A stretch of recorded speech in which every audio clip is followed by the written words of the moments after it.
Se você está ouvindo os Macabeus, é porque a revolta já começou.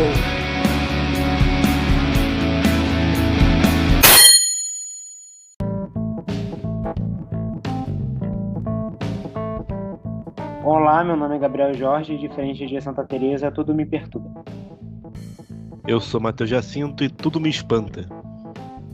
Olá, eu sou o Leandro. Se alguém descobriu o endereço do castelo, por favor, me manda. Ok, e hoje nós começamos mais um episódio do Macabeus, falando sobre um tema que é bem típico da Quaresma, né, o tema da oração, mas com um foco em uma grande mística da Igreja Católica, que acredito que todo mundo conheça. E para podermos falar com um pouco mais de propriedade, nós chamamos o Leandro, que já fez um episódio conosco, muito bom, inclusive, sobre espiritualidade dos padres do deserto, né? Mas antes de começarmos a conversa, a gente vai escutar um trecho.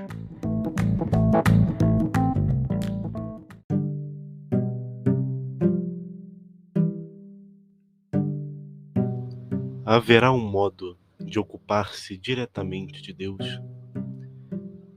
Ei-lo.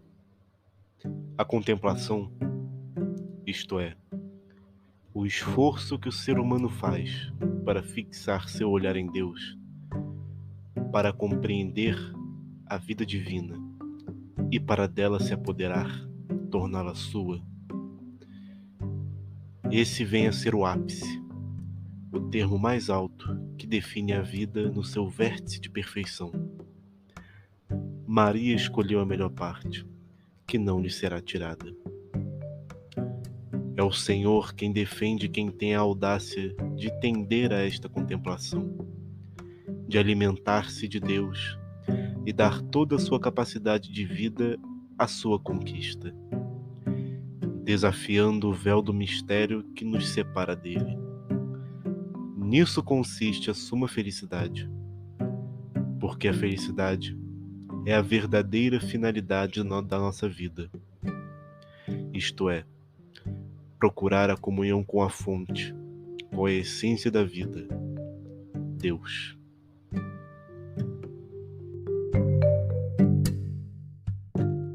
Então, o trecho que nós escutamos é uma palestra do Cardeal Montini, que viria a ser o Papa Paulo VI, santo, né?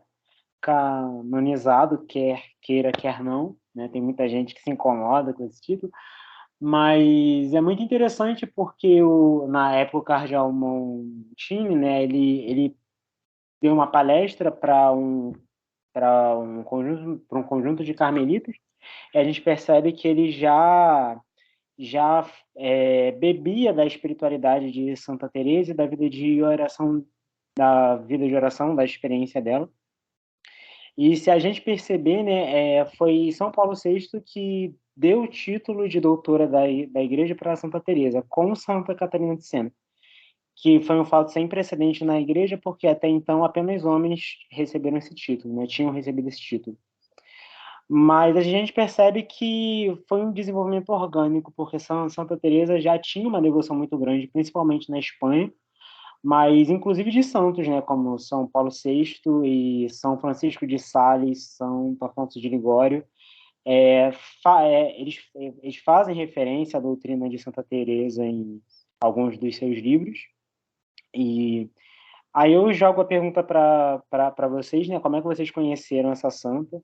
E se vocês sabem alguma coisa da vida dela, do percurso, né, que a fez tão conhecida como mística.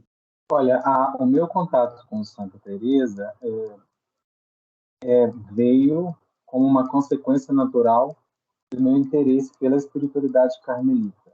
Então, sempre me agradou muito essa maneira carmelita de ser e de viver a fé, de viver a oração, a experiência de Deus. E, consequentemente, falar de Carmelo, de Carmelitas, é falar de Teresa, né, de Jesus. E aí fui ao encontro dela, e é interessante porque Teresa de Jesus é uma santa que causou muita repercussão na história da espiritualidade, sobretudo porque ela escreveu bastante, né? Ela tem muitas obras, e obras assim de muita densidade do ponto de vista da riqueza de imagens, da riqueza de conceitos e da riqueza doutrinal mesmo. E sendo uma mulher, né, no século XVI ali, isso já também representava uma envergadura especial de uma mulher como ela. Poderia dizer alguns elementos assim biográficos, é que ela teve muitos irmãos, né? Se eu não me engano, ela teve uns 8 ou 9 irmãos, e umas 3 irmãs, se não me falha a memória. Só que ela se considerava a mais amada. Então, nasceu numa família de uma tradição católica, numa tradição de fé já muito arraigada, né? E desde muito cedo ela teve contato com biografias, escritos de santos que a influenciaram muito, né? Contam que por volta dos 12 anos, também se eu não erro o número, ela queria sair de casa para ir lutar, né? Para ir ser Marte. Mas graças a Deus ela foi encontrada no meio do caminho. E cresceu influenciada por essas imagens e por essas histórias. Foi estudar em um colégio interno de agostinianas, e lá ela se sentiu chamada a uma vocação religiosa, né? Uma entrega maior da sua vida, dos seus dons, e ingressou na tradição carmelita, lá mesmo em Ávila, no Mosteiro da Encarnação, por volta de 1530, 1535, por ali. Ela entrou com 20 anos. E entrando nesse Carmelo, ela percebeu que aquela riqueza de vida, de estilo de vida próprio do Carmelo havia se perdido. Ela encontrou, então, um Carmelo com uma vida um pouco relaxada, né? Dizia que a clausura não era vivida com toda a propriedade que deveria ser vivida pelas irmãs. Então, ela percebeu que Deus a chamava a retomar aquele ardor inicial da experiência da vocação carmelita. Portanto, ela fundou e depois vários outros carmelos de espiritualidade carmelita, são chamados de carmelitas descalços. E uma das práticas que ela instituiu enquanto reformadora do Carmelo era abdicar dos sapatos. Então, a nível de dado biográfico, isso foi muito importante para a história da vida religiosa naquela época, e chega até nós também de um ponto de vista histórico, mas também, como eu disse, de um ponto de vista doutrinal, espiritual, ou da espiritualidade, porque ela deixou muitos escritos que foram muito importantes para a história do catolicismo, da vida religiosa e da nossa espiritualidade.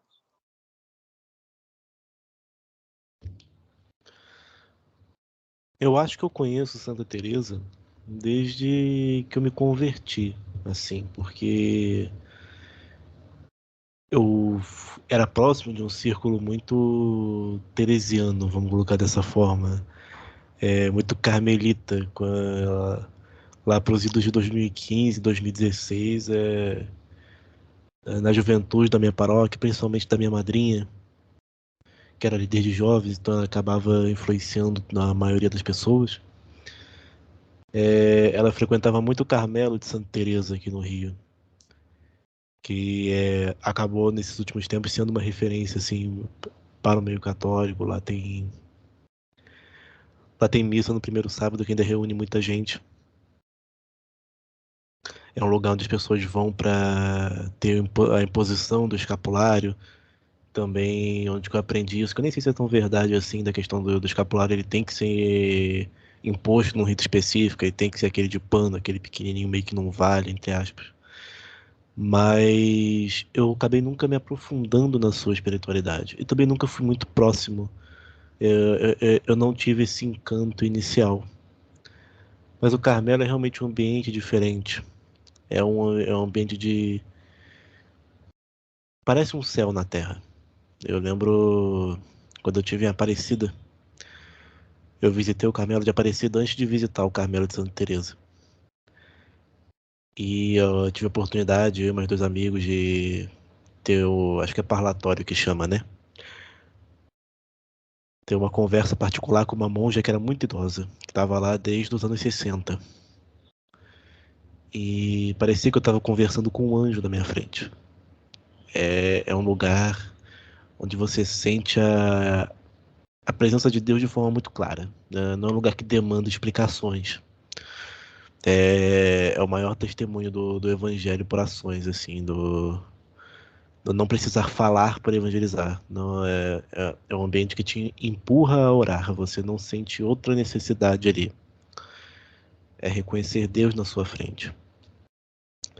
Mas eu acabei conhecendo um frade carmelita, um menino que acho que eu não sei se ele era exatamente frade. Ele dizia que era. Ele dizia que era noviço, ele frequentava o Carmelo masculino que tem aqui no Rio, que é da ordem da Antiga Observância.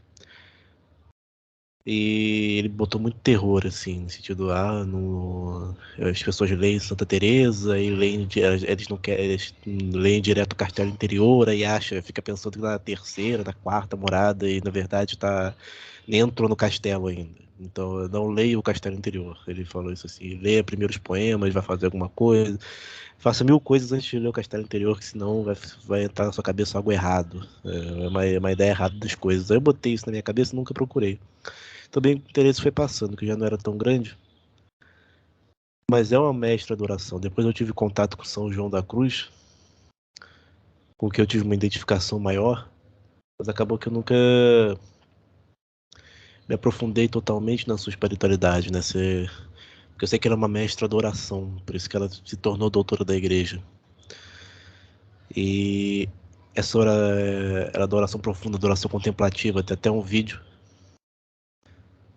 de um padre que a gente não costuma usar muito de referência, mas que ele fala sobre ensinar oração. E a descrição da oração de Santa Teresa era muito bonita. Era você se rebaixar tanto, identificar tanto as suas misérias para se colocar perante a imensa misericórdia de Deus. E essa definição eu lembro dela sempre que eu paro para orar. E isso para mim, essa definição me impacta bastante, porque eu sempre tive essa dificuldade para oração, principalmente oração contemplativa. E essa forma de me colocar na presença de Deus, né, para deixar que a misericórdia me toque, me diminuir tanto, reconhecer que eu sou perante quem Deus é, funcionou muito bem para mim. Mas ela fala exatamente, mas ela é a doutora da oração, né? A grande obra dela é a oração, essa oração contemplativa, ou eu tô errado? A grande tônica de Santa Teresa é interessante porque quando a gente chama uma oração de contemplativa, logo nos vem à mente uma oração própria das pessoas que vivem um estilo de vida contemplativa, logo monges ou religiosos, religiosas que vivem em clausura, né? Só que se a gente parar para pensar, contemplativo, o termo contemplativo nos remete imediatamente à experiência de contemplação. E a fé cristã é, por essência, contemplativa. Quando você pensa nos maiores mistérios da vida de Jesus, vamos pensar nos dois extremos, o nascimento e a crucificação, esses momentos que são epifânicos, ou seja, manifestam a presença de Deus neste mundo, da parte daqueles que estão vivendo esse momento, eles estão em postura de contemplação. Os pastores ou os magos do Oriente, na cena do nascimento, e aqueles que estavam ao pé da cruz, mesmo aqueles que estavam escarnecendo Jesus, estão todos em atitude de contemplação. Então, de um ponto de vista estrito, digamos que toda oração nasce dentro do cristianismo, é uma oração contemplativa, porque ela está diante de um rosto, de uma pessoa, é um diálogo. Isso é muito caro para Santa Teresa, assim como para os grandes mestres da espiritualidade. A oração é, em primeiro lugar, uma atitude de diálogo. Mesmo quando ela é silenciosa, quando ela toma uma postura de silêncio, de abdicação das palavras, né? A gente fala existe um tipo de teologia que a gente chama de teologia negativa, né? É justamente essa teologia que renuncia à descrição ou à especulação, ou, assim, mais radicalmente, renuncia às palavras, ela é também uma oração de contemplação. No fundo, a experiência da fé cristã é contemplação, é um diálogo, é um encontro. Isso era fundamental na experiência de Santa Teresa. E é curioso porque também associada à ideia de contemplação, nós temos também uma imagem muito estática da contemplação, que é, de novo, essa imagem da vida religiosa de clausura. Só que se você pensa em Santa Teresa, ainda no aspecto biográfico dela, Santa Teresa foi uma mulher que nunca parou. Ela estava sempre em movimento, né? Isso faz parte da vocação para a qual Deus a chamou. Então, ela fundou, se não me falha a memória, 16 ou 17 conventos durante a vida, dos quais uns 15 ou 16 foram fundados pessoalmente por ela. Então, ela estava em viagem constante. Ela nunca, assim, a todo momento ela estava a caminho. E como é que uma pessoa pode iniciar uma vida contemplativa, uma vida de oração contemplativa, e permanecer nesta vida de oração, nesta vida contemplativa, a todo momento estando em movimento? Porque Santa Teresa, e aí já podemos entrar naquilo que Santa Teresa escreveu, delineou com seus escritos, que a vida de oração, caminho contemplativo, é, na verdade, um caminho que corre, um rio que corre para dentro. E aí a imagem tão curiosa do castelo interior que ela descreveu tão bem.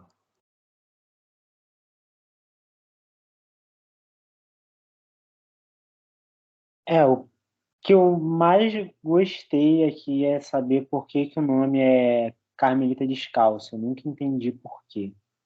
Gostei de ter essa informação agora. Mas você sabe me falar, Leandro, se os carmelitas ainda têm essa regra de não, pelo menos no convento, não usarem calçados? Não, na verdade, o que Santa Teresa abdicou, o descalço é um símbolo, né? Porque quando Santa Teresa chegou, quando a Teresa chegou no Carmelo, Carmelo vivia uma experiência de esvaziamento da sua ascese inicial. Então, os carmelos eram relaxados nas práticas ascéticas, e um símbolo disso é que as monjas, né, com as quais Santa Teresa teve contato, viviam calçadas, elas vestiam calçados, e na sociedade antiga, na cultura antiga, era sinônimo de dignidade, né? Haja vista a parábola do pai misericordioso e dos dois filhos, né? Um símbolo da dignidade recobrada do filho é o calçado que o pai coloca nos pés do filho. Então, quando Santa Teresa chega, ela abdica do calçado, desse calçado sapato. Então, elas vestiam, elas calçavam sandálias muito simples, com correias muito simples, que às vezes elas mesmas fabricavam. Essa é a ideia fundamental. Hoje em dia, eu não saberia te dizer, mas me parece que elas ainda estão com esse hábito de não usar sapatos que representem, de alguma forma, um luxo, mas um calçado que cumpra a sua função, que é proteger os pés. Mas, fora isso, aquilo que represente um luxo vai na contramão da experiência do Carmelo. Inclusive, existe uma tradição interna do Carmelo também, que não há nada de posse de nenhum dos monges ou das monjas carmelitas. Eu não saberia te dizer se ainda existe isso, mas em alguns carmelos existiu por muito tempo o hábito de os livros, os breviários, a liturgia das horas, ou mesmo os livros da biblioteca não terem assinatura, não terem dono, né, digamos assim, esse livro é de fulano. Ou, se ele, de alguma forma, é específico de alguém, não tem o nome da pessoa, mas está escrito do uso de fulano, né? Ele não é de posse de ninguém. Então, o descalço iria mais ou menos nessa perspectiva.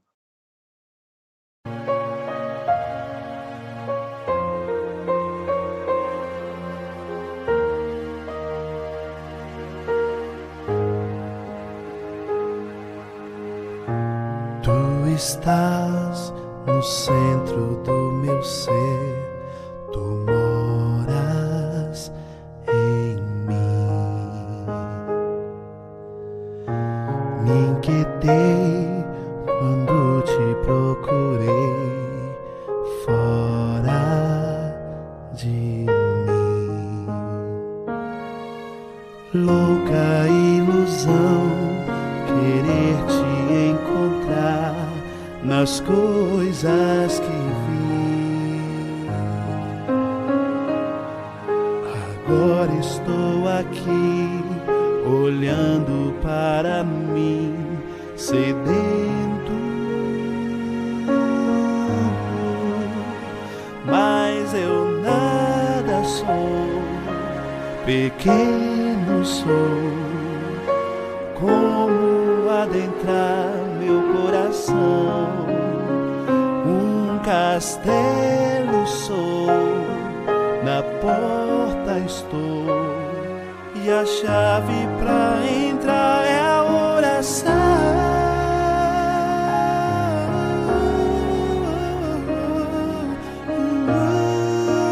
Oh, meu esposo, meu amado, ouça o meu grito,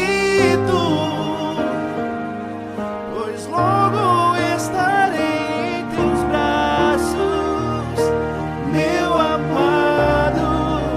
Enfrentarei minhas fraquezas, farei de tudo para subir.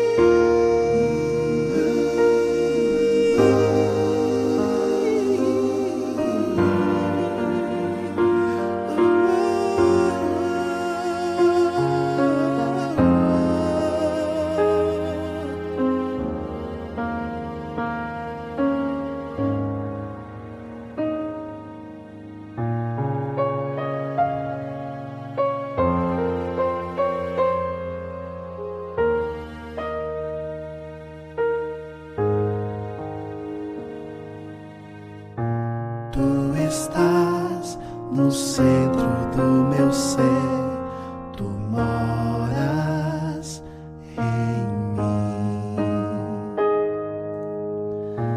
Mas sofri quando eu percebi quão sujo estou. Tenho que perder só assim para ganhar as chaves das moradas. Mais puro estarei, então enxergarei a luz,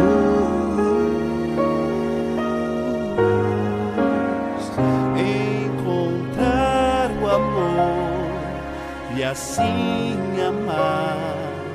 Mais perto estarei do teu olhar, mesmo à noite irei continuar, pois logo me unirei a ti.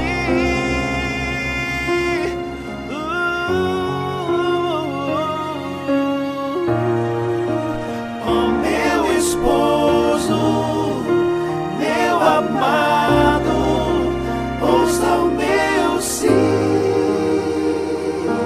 Serei fiel a ti para sempre, meu amado, o teu amor.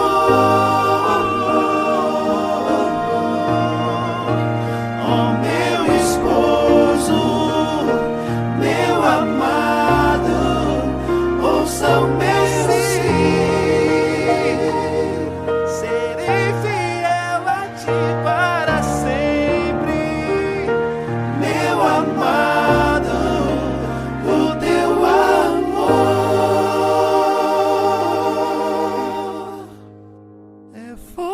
como a morte.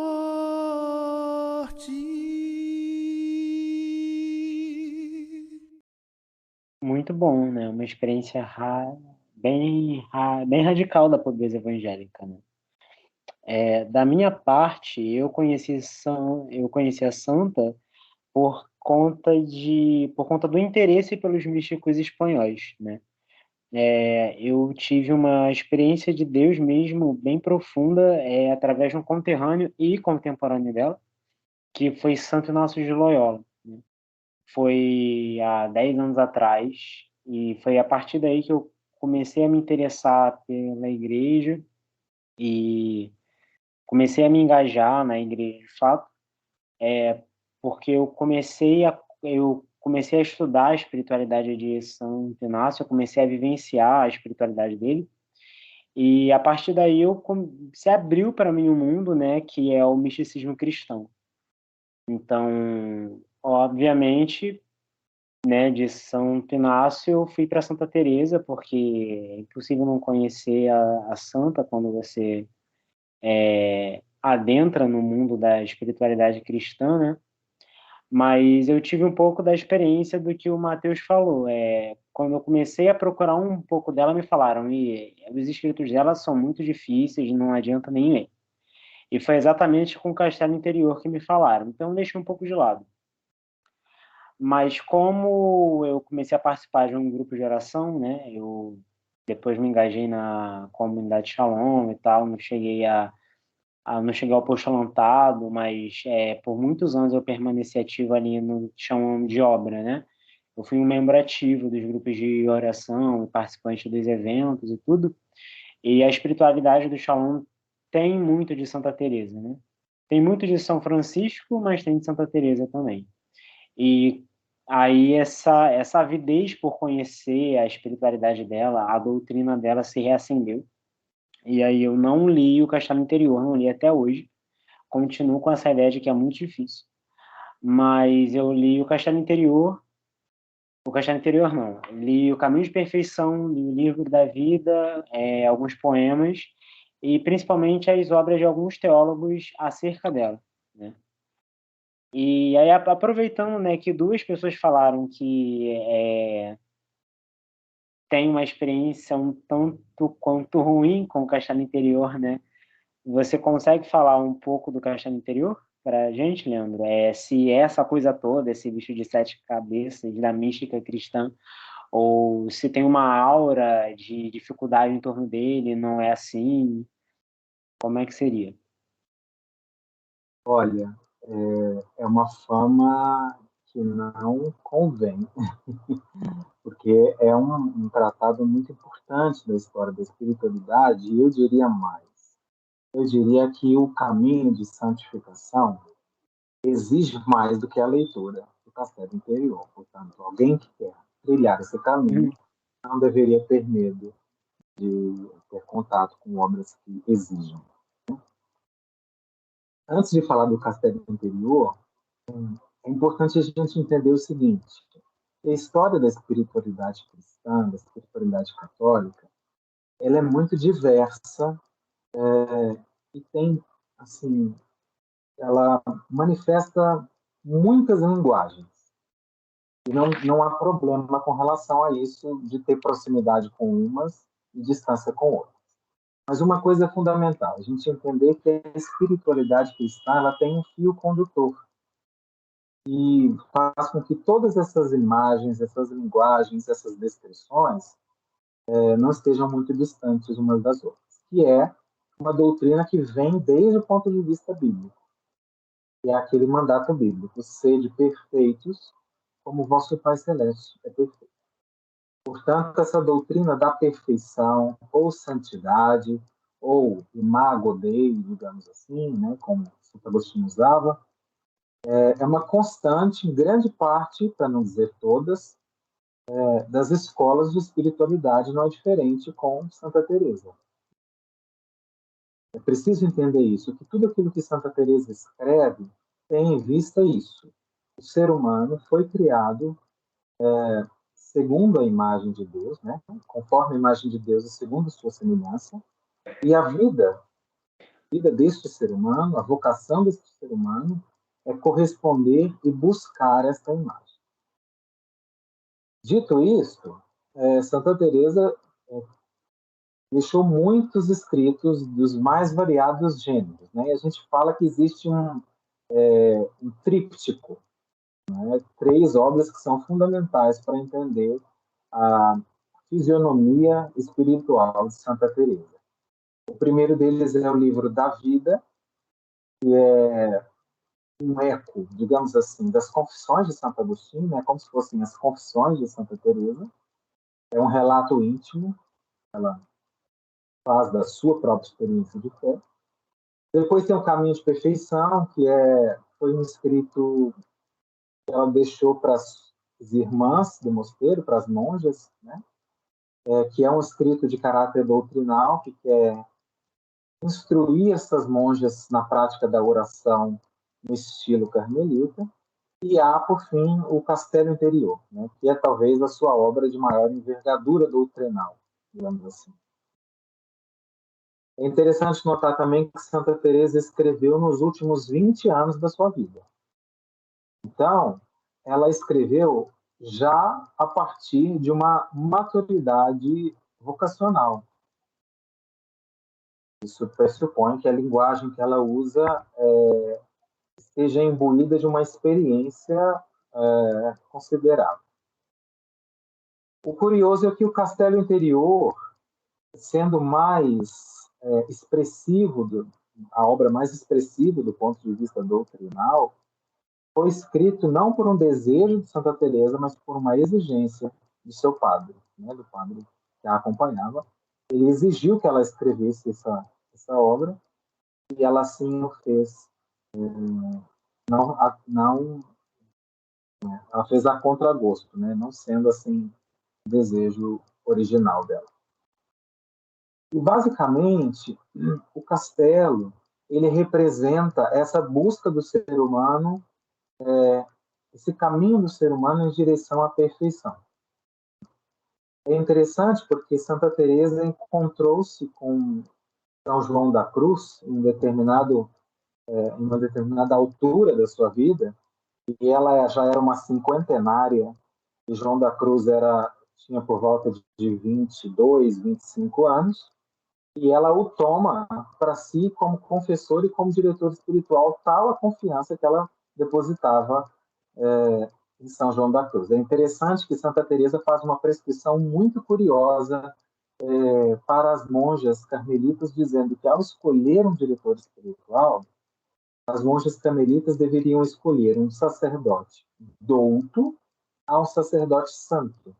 Ou seja, do ponto de vista de Santa Teresa, é preferível que o diretor espiritual seja uma pessoa versada na ciência teológica, que seja uma pessoa capaz do ponto de vista da teologia, que uma pessoa que vivia a piedade e o ardor da oração.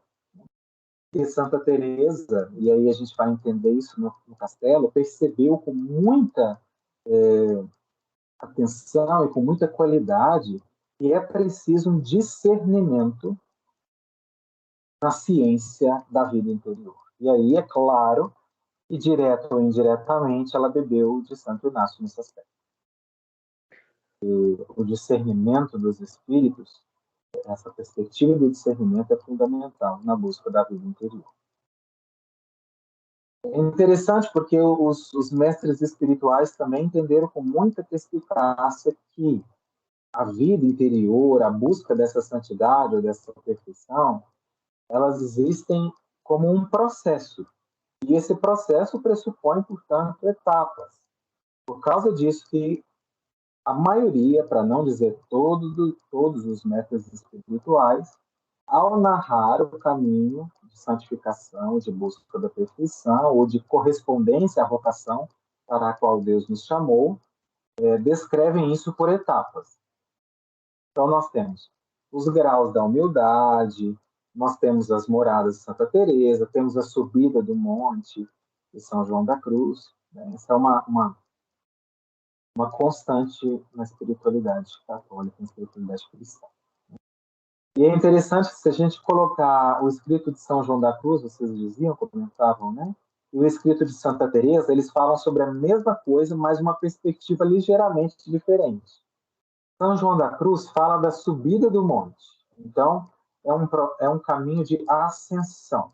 A alma vai subindo o Monte Carmelo, ao encontro de Deus e da união com Deus, né? Santa Teresa, ao contrário, não é bem contrário, mas assim, radicalizando os termos, né? Ela fala de uma entrada no castelo. Então, ao invés de subir para Santa Teresa, você vai descer ao mais profundo. E é isso que ela relata brevemente no castelo. Então, qual é a imagem? Para Santa Teresa, Deus criou a alma humana como um castelo. E esse castelo é feito de diamante ou do mais fino cristal. Por que Santa Teresa diz isso? Ela retoma aquela descrição tão importante do livro do Gênesis, que Deus fez o ser humano à sua imagem, segundo a sua semelhança. Então é impossível, desde o ponto de vista cristão, pensar a alma humana sem pensá-la do mais nobre material, ou seja, de um diamante ou de um cristal. E aí ela vai dizer que esse castelo ele é constituído de muitas moradas, de muitos espaços. E no centro profundo desse castelo, dessa moradia, habita a presença de Deus. No centro para o qual converge o caminho da vida cristã, mora a habitação de Deus, a presença de Deus. É muito interessante, porque aí a gente já percebe várias coisas. Em primeiro lugar, que Santa Teresa entendeu com muita atenção e com muita precisão que a vocação cristã é um retorno à nossa natureza e não uma violência à nossa natureza. E aí Santa Teresa e a espiritualidade cristã se distanciam muito dos gnosticismos ou das tendências antigas e que ainda estão no nosso meio de violência da natureza. Não, Santa Teresa está dizendo é o seguinte: o que o ser humano precisa é ir ao mais profundo do que ele é. Ou seja, quando o ser humano está fora do castelo interior, ele está longe do que ele é de fato. E ele precisa buscar aquilo que ele é de fato e só entrando no castelo isso é possível. Então é esse o primeiro aspecto. Entender que o castelo feito do mais nobre material representa que Deus criou o ser humano com uma dignidade fundamental e a busca da santificação, a busca da vida interior, a busca desse aspecto de caminho em busca da santidade é corresponder à natureza, não violentar a natureza do ser humano. O segundo aspecto importante de Santa Teresa é que ela fala que para entrar no castelo existe um pórtico, portão, uma guarda. E essa guarda, esse portão, esse pórtico é a oração. Fora do castelo, o ambiente é de escuridão e ele é tomado por feras peçonhentas, por víboras. Só que para entrar nesse castelo é preciso buscar a oração. Interessante que vocês disseram, né, que Santa Teresa é reconhecida como a mestra da oração exatamente por isso. Por quê? Porque ela entendeu muito bem que não é possível qualquer que seja um avanço na vida interior se não for motivado pela experiência da oração. E por que é que ela diz isso?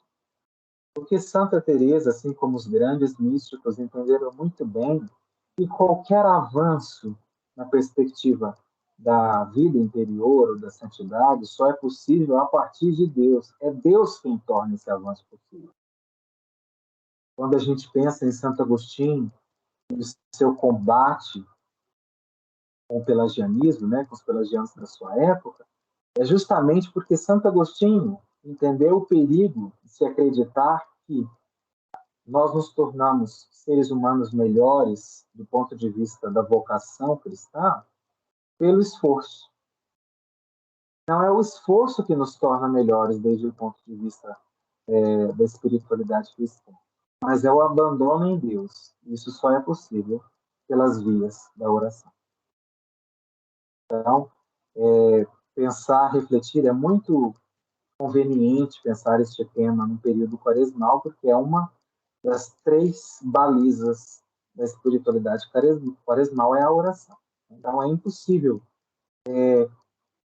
qualquer caminho, desde o ponto de vista da vocação cristã, que não seja iniciado pela perspectiva da oração. É só assim que é possível entrar nesse castelo. E isso poderia abrir, nós não vamos entrar nesse mérito aqui, porque não convém, mas poderia abrir inúmeras janelas de reflexão, inclusive desde o ponto de vista psíquico, né, ou da psicologia.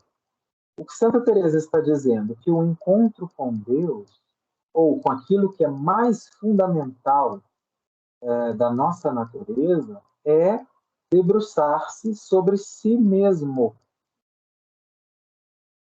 que é fundamental desde o ponto de vista da espiritualidade cristã, né? E é muito interessante porque Santa Teresa também vai dizer no começo do Castelo Interior que as pessoas que ainda estão seduzidas pela experiência do pecado têm o seu corpo, o que a gente pode falar, a sua vontade, né? O seu desejo por Deus, como o corpo da mulher de Ló. O que aconteceu com a mulher de Ló? Ela olhou, Deus mandou que eles fossem embora de Sodoma e Gomorra, porque Sodoma e Gomorra seriam destruídas. E ela olhou para trás. E quando ela olhou para trás, o corpo dela foi convertido em uma estátua de sal.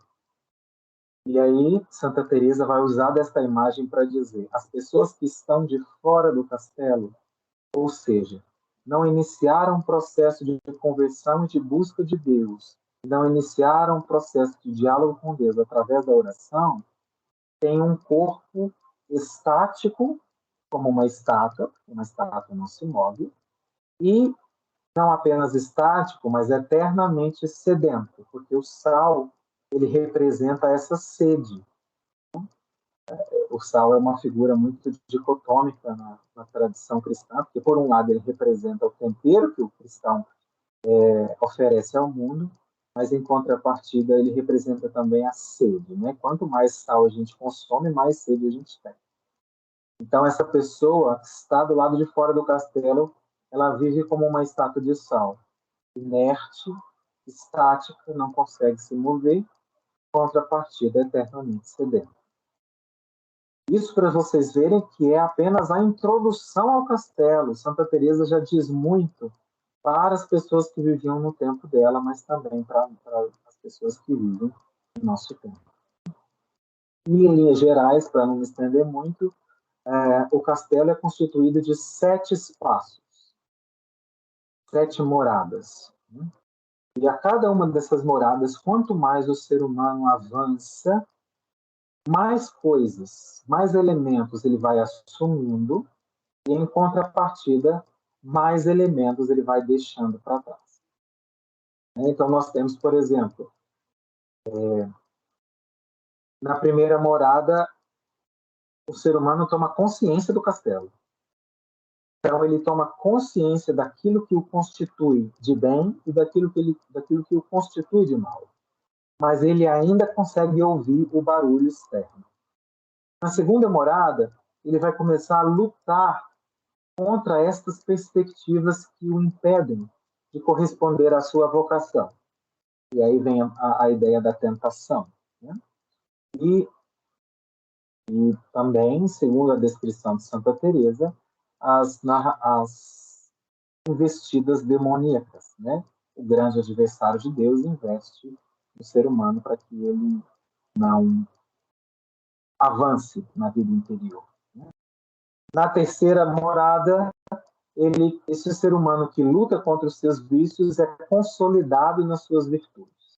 Ele busca a prática e a consolidação das virtudes que são fundamentais. Estas 3 moradas correspondem à via que a gente chama na doutrina da espiritualidade, né, na doutrina mística, de via purgativa. Ou seja, são as etapas nas quais o ser humano precisa deixar coisas para trás. Usando uma linguagem bíblica, precisa deixar o homem velho para trás e assumir um homem novo. E aí, a partir dessas 3 moradas que representam a via ascética, ou a via purgativa, ou a via de labor ou de luta do ser humano contra aquilo que o afasta, ele passa para a 4ª, 5ª, 6ª e 7ª morada, que são as vias mais de encontro com Deus. Né? Então, na 4ª morada, nós vemos um ser humano que encontra com Deus, e aí ele tem as primeiras experiências desse encontro. E na 5ª morada, o ser humano já entra na esfera da santidade e já tem os primeiros contatos com a santidade de Deus. Nessas 2 moradas, Santa Teresa usa 2 imagens muito bonitas.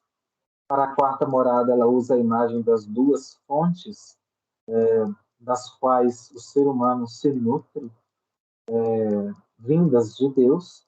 E na 5ª morada, uma imagem que é muito tradicional da espiritualidade teresiana, que é a imagem do bicho de seda. Há um casulo e o bicho de seda se transforma numa linda borboleta branca.